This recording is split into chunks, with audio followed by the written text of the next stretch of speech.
It's 1:30 p.m. here in Lagos, same time in London, and we're bringing you markets, insights, and analysis on Business Incorporated. Live from Channels Television, here's what's coming up on the program.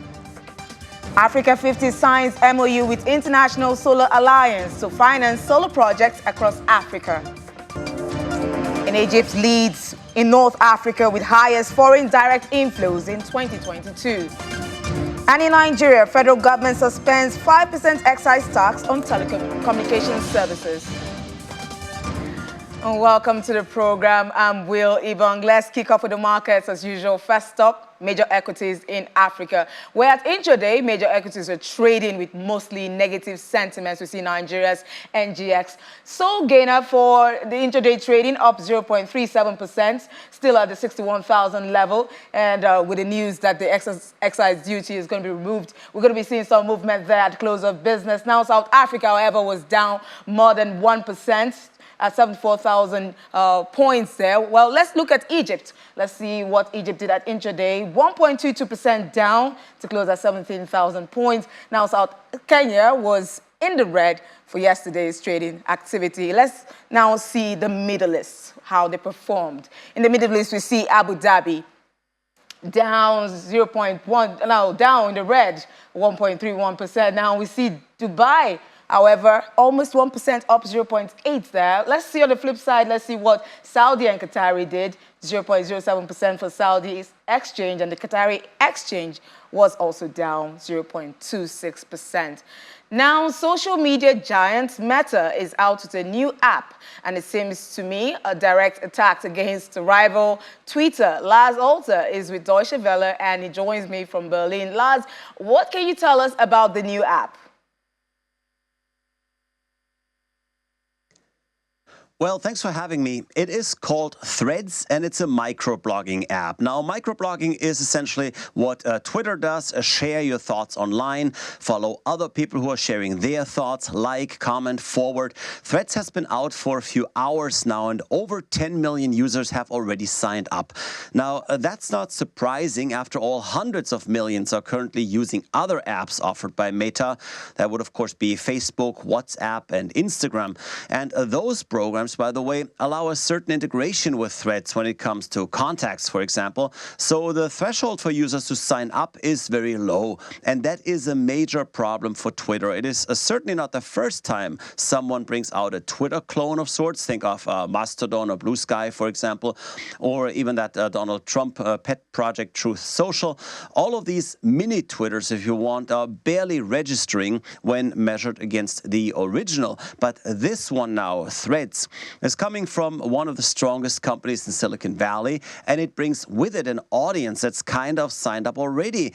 If a thread takes off successfully, and if content makers, opinion leaders, and finally sponsors and companies take it more seriously than Twitter, then it could well spell the end of Elon Musk's firm.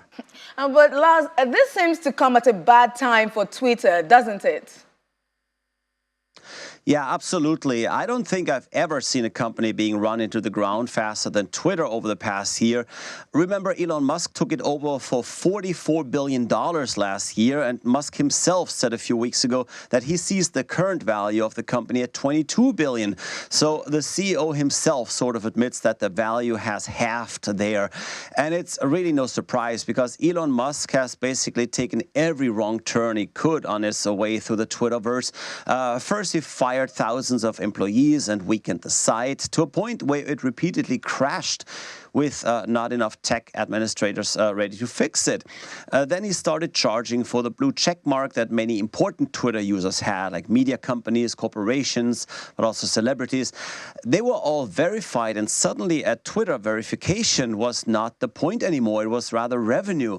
And so for a few bucks a month, Twitter literally allowed users to fake others, write under a different name, impersonating other people, and that has led to chaos there. Now, throw in the recent politicization of Twitter and Musk's fondness for right-wing voices, and finally, now just last week, a paywall hiding some content and limiting users' feeds. The site has pretty much only made negative news for months, and it seems the company is pretty unprotected now in case of a serious attack. Now, we're going to be seeing some reactions in the market, but what does this mean for the markets? What are you seeing and for other companies? Well, for Meta, Threads could be a really big moment, and the company certainly needs one. Let's just look at its name for a second. It used to be called Facebook, and then it changed its name to Meta as Mark Zuckerberg went all in on the metaverse, dreaming up a virtual space for people wearing VR goggles. And there were supposed to be a ton of programs and stores, and not that much has come out of it yet, I should say, because they're obviously still working on the platform. But it has definitely not been a success so far, and a quick look at the share price shows that too. Even though shares have seen quite a comeback as of late, their value is way off their earlier levels. So Threads is something entirely different from the metaverse. Of course, it is something users will recognize easily, something they can and most likely will adapt to. As for Twitter, well, let me just say that some analysts have called Threads a Twitter killer, and I guess that says it all. As for other companies out there, just thinking of advertisers, for example, they were likely to be happy to have an alternative to Twitter because advertising on Twitter was very popular. It reached a certain target audience very well, and as of late, it was, of course, highly problematic given where Twitter was going. So Threads could be an option for many to switch, and that, of course, would simply intensify Twitter's woes. Well, definitely keep track of what happens, especially with Twitter and how they're going to take this and react to this, where the ripple effect is going to have on other markets. Thanks, Lars, for that update. Lars Alter there from Berlin. Now, moving on to other markets, Asia Pacific saw sharp losses after minutes from the U.S. Federal Reserve revealed that the central bank was split on its decision to pause its rate hikes in June and sees more hikes ahead at a slower pace. Hong Kong's Hang Seng Index led losses in the region, dipping 3% in its final hour of trade. In mainland China, the Shanghai Composite was down 0.54% to close at 3,205 points, and the Shenzhen Component lost 0.55%. In Japan, the Nikkei 225 fell 1.7%, and the Topix shed 1.3%. In South Korea, the Kospi dropped 0.88%. Australia, S&P ASX 200 slid 1.27% to end its session at 7,161 points. Now, U.S. stock futures inched lower early on Thursday following a losing session on Wall Street. Futures tied to the Dow Jones Industrial Average lost 0.4%. S&P 500 futures fell 0.41% and Nasdaq 100 futures shed 0.43%. The shortened trading week resumed Wednesday after a break from the 4th of July holiday. The major indexes lodged modest losses. Our correspondent Maria Bird gives us a summary of yesterday's performance.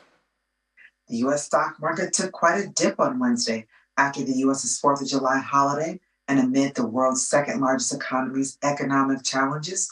China's challenges are definitely making many investors in the U.S. question to see what will be next and what will happen in the weeks and days ahead.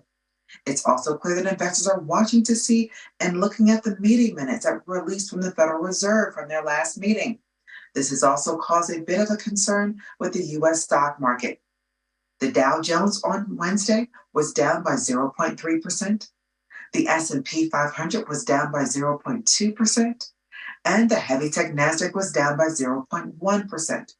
These declines in the U.S. stock market are definitely related to what we're seeing with the global changes in China, especially amid the U.S.-China tension.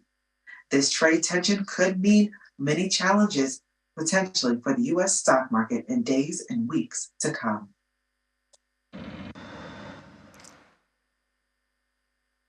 Thanks, Maria. Now, oil prices moved little in early Asian trade on Thursday as the prospect of tighter supply with output cuts from Saudi Arabia and Russia and a bigger than expected drop in U.S. crude stocks were offset by worries over a sluggish demand recovery in China. Brent crude futures was down 2 cents to $76.63 a barrel after settling up 0.5% the previous day. U.S. West Texas Intermediate crude was at $71.90 a barrel, up 11 cents after closing 2.9% higher in post-holiday trade on Wednesday to catch up with Brent's gains earlier in the week.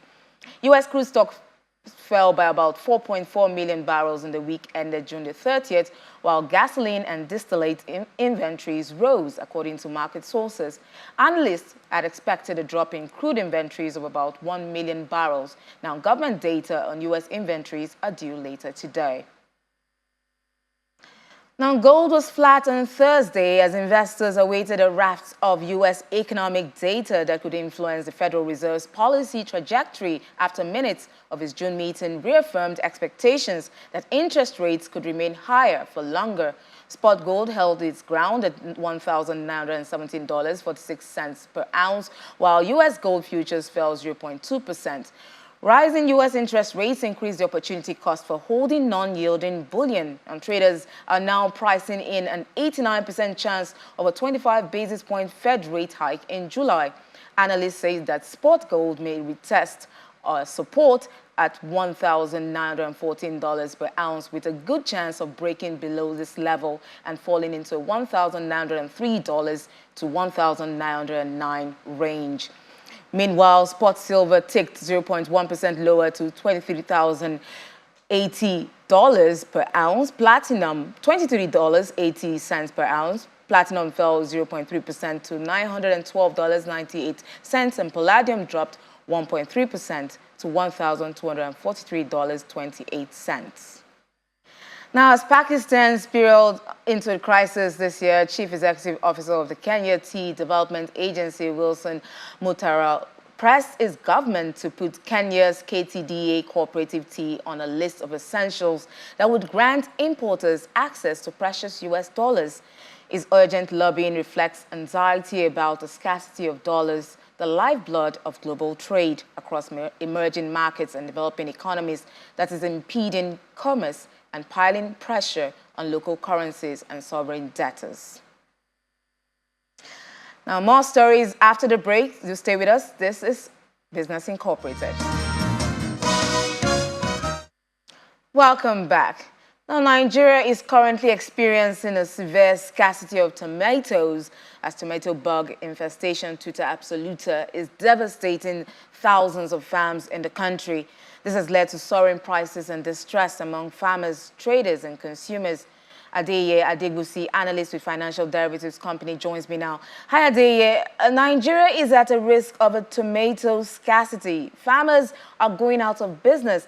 How much worse can this situation get? Thank you for having me. As you said, you're experiencing a serious shortage of tomato supply in Nigeria right now. And as you rightly said, there's been an outbreak of the tuta absoluta disease of tomato, which is also known as tomato Ebola. So we've seen cases where larvae and worm have attacked the flowers, the stems, and leaves of tomato crop, reducing quality and yield. Using the quality and yield of crops and making it lose its commercial value, and which has led to prices. Increase in prices. An increase in prices has also been affected by insecurity in the north. We see farmers complaining about insistent insecurity. So they have been unable to harvest their crops, which has led to rotting and wastage. And of course, the removal of PMS subsidy has also had an impact on prices, on tomato prices through higher transportation costs, which is passed on to consumers. Then last week, there was the Eid festival celebration, and which meant that there was an increase in demand for tomato. I know higher demand, coupled with already low supply that we already have, led to astronomical rise in prices. Last week, a basket of tomato rose as high as over 100,000 naira, 110,000 naira for a 50 kg bag. But now that the Eid festive period is over, demand has begun to cool. Then now you've seen a drop in prices to about 70,000 naira for a basket. Which still highlights the fact that there is a huge supply gap. And now that we're entering a new harvest season rather, we will likely see an increase in supply, meaning that prices are likely to drop. But however, they might not drop to as low as the prices we saw earlier in the year or the prices we've seen in previous years. Now, we do know that tomatoes is essential for businesses, especially hotels who use it, for the food preparations. Can you give us a sense of how much value in terms of naira that has been lost as a result of this tomato infestation? Yes, so according to reports by the Tomato Outgrowers Association of Nigeria, in the past 6 months, the infestation has caused damage on 300 hectares of land, with crops estimated about 1.3 billion naira. No, which, as you know, is a massive loss, and it has led to reduced income of farmers and has driven most farmers out of the tomato business. And also, reports also show that about 45% of tomato produce are lost in transit from farms to market, which has reduced the amount, which has reduced supply, and also a major factor in the rising price of tomato in the market. So what steps can be taken to mitigate the situation? Do you know of any that has been done currently? Also, and firstly, it's important to note that Nigeria is the second largest producer of tomato in Africa. But however, we are the second largest importer of tomato paste, with an average annual importation of about 150,000 tons of tomato paste. And firstly, to reduce the infestation, or to curb the infestation of the tomato pest, farmers have employed the use of pesticide and insecticide. But however, there are concerns that of the effect of increased use of chemicals on crops, and also the fact that these pests hide in the stem and in the fruits of the crop. So farmers have begun to employ use of biological means, such as use of ants, wasps, or spiders, in order to curb the infestation of the pests. And with this, and there's also a need for a better processing facility to reduce post-harvest losses and improve value chain of tomato. And with this, you will see a massive reduction in import of tomato paste, and also improve post-harvest loss.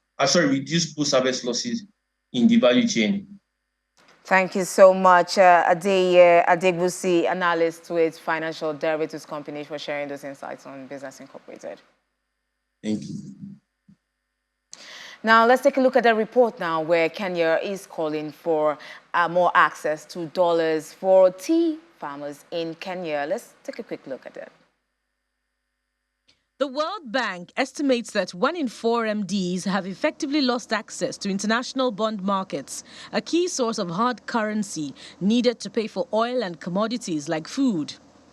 Without dollars from KTDA's customers in Pakistan, its biggest market, the co-op that produces 60% of Kenya's tea, would have struggled to pay its own bills. 50% of our tea goes to Pakistan market. So it meant that the uptake of our tea was low, and therefore there was firing of stocks.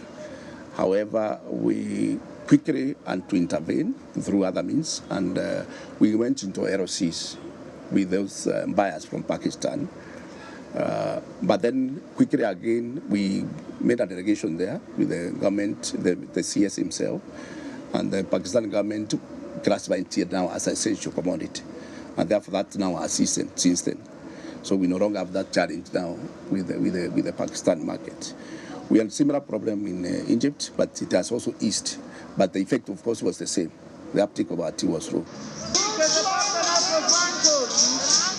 His efforts in Islamabad paid off, but KTDA is seeing similar strains emerging in Egypt, its second biggest market, where 3 steep currency devaluations have raised worries about Cairo's ability to service dollar debt. The spike in global interest rates has already tipped Sri Lanka and Ghana into defaulting. Tunisia is teetering. Nigeria could soon be spending half or more of government revenues on interest payments. Even Kenya itself is seen at risk. Although the dollar's share as a global reserve currency has dropped to 59% from 70% over a decade, it continues to dominate global trade. Some countries are trying to break or circumvent the dollar's stranglehold. With the experiences we have of a dollar shortage, that's the direction now our African countries should get into, where they can trade with their own currencies. So for us, if that is embraced, the way South Africa, they don't deal with the dollar, they deal with the rand. That becomes better for all of us because it makes our business is of bigger businesses. So we're looking forward to that being actualized by African countries. In Africa, where the tough conditions attached to IMF loans have made some countries weary of relying on the fund, politicians, including Kenya's President William Ruto, have also argued for a trade payment system using local currencies. Now back to Nigeria, where the President, Bola Tinubu, has suspended the 5% excise tax on telecommunications services, as well as the excise duties on locally manufactured products. The Special Advisor to the President on Special Duties, Communications and Strategy, Mr. Dele Alake, made this known today while addressing journalists in Abuja. The presidential spokesman equally explained that the President issued these orders to ameliorate the negative impact of the tax adjustments on businesses and chokehold on households across affected sectors. He also reiterated the President's commitment to dealing with multiple taxations. He notes that President Tinubu's administration will therefore continue to give requisite stimulus by way of friendly policies to allow businesses to flourish in the country. Now, Egypt has ranked first in North Africa for foreign direct investment FDI inflows in 2022, receiving a total of $11.4 billion, the highest amount since 2017, according to the United Nations Conference on Trade and Development, UNCTAD. UNCTAD's World Investment Report 2023 shows that Egypt's total FDI outflows in 2022 amounted to $342 million, a slight decrease from the $367 million recorded in 2021. Recently, Egypt has implemented various measures aimed at enhancing its investment climate, addressing the shortage of US dollars in the local market and attracting more FDIs. Now, Africa 50, the Pan-African Infrastructure Investment Platform, and the International Solar Alliance have signed a Memorandum of Understanding to support and finance solar projects in Africa. The partnership advances the organization's mutual goal of increasing the deployment of solar to improve energy access, ensure energy security, and drive the energy transition around the world. Recently, Africa 50 had invested in the 400 megawatts Ben solar plant in Egypt, the largest in Africa, which is currently supplying clean power to over 1.5 million people in the country. And that's it on Business Incorporated. Do join us tomorrow for a final edition of the week. I'm Will Ibang. I'll see you tomorrow.